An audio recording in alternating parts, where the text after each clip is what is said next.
کبھی آپ نے تدبر کیا کہ آپ کی زندگی کس قدر دشوار ہو سکتی تھی اگر آپ سننے کی صلاحیت سے محروم ہوتے؟ کیا آپ نے کبھی سوچا کہ اگر آپ کے دو پاؤں جن پر آپ چلتے پھرتے ہیں آپ سے لے لیے جائیں تو آپ کی زندگی کتنی مختلف ہو جائے گی؟ کبھی آپ نے ان سب نعمتوں کے بغیر کی زندگی کے بارے میں بھی غور کیا؟ کبھی آپ صبح سویرے جاگ اٹھے ہوں اور تب یہ احساس ہوا ہو کہ کتنے ہی دوسرے لوگ بھی اس وقت جاگنا چاہتے تھے مگر پڑے سو رہے ہیں؟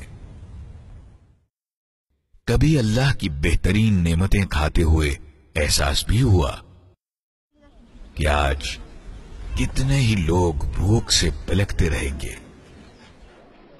کبھی ہسپتال سے اپنی میڈیکل رپورٹس لی ہوں اس احساس مسرت کے ساتھ کہ وہ سب آپ کی مکمل صحت کی عکاس ہیں، جبکہ اسی دن دنیا میں بہت سے ایسے لوگ بھی ہوں گے جو صرف چند دنوں کے مہمان رہ گئے ہوں گے۔ کبھی آپ نے سانس لینے کی صلاحیت پر بھی اللہ کا شکر ادا کیا اور کبھی قرۂ ارض کی بہترین خوشبوئیں سونگنے کی نعمت پر بھی اس کا شکر ادا کیا؟ اپنے آس پاس کی سریلی آوازیں سننے پر بھی کبھی جذبہ شکر ابھرا؟ ہاتھوں سے اشیاء کو چھونے اور محسوس کرنے کی نعمت کا بھی کبھی احساس ہوا؟ ان شاندار شخصیات کے قرب کی نعمت کا بھی کبھی احساس ہوا جن سے اللہ نے تمہیں وابستہ کر دیا ہے؟ زندگی میں ان کی موجودگی پر بھی دل نے کبھی کلمہ شکر ادا کیا؟ اور کیا کبھی ان کے بغیر اپنی زندگی کا بھی تصور کیا؟ ذرا سوچئے، کیا آپ اپنے دیکھنے، چھونے، محسوس کرنے، سننے اور معمول کی زندگی بسر کرنے کی نعمتیں دے کر اپنی خواہشات کی تکمیل کرنا گوارا کر لیں گے؟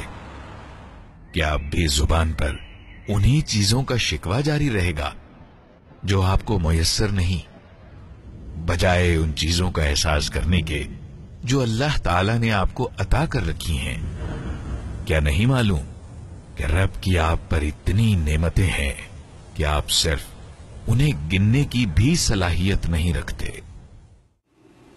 کیا اس کے باوجود بھی اظہار تشکر کے لیے اپنے ہاتھ آسمان کی طرف نہ اٹھاؤ گے؟ جنت اور زمین کے خالق کے حضور سجدے میں نہ جھک جاؤ گے؟ ان تمام نعمتوں کے شکریہ کے طور پر جو اس نے تمہیں عطا کر رکھی ہیں، ان دستیاب اور وافر نعمتوں سے لطف اندوز نہ ہوگے؟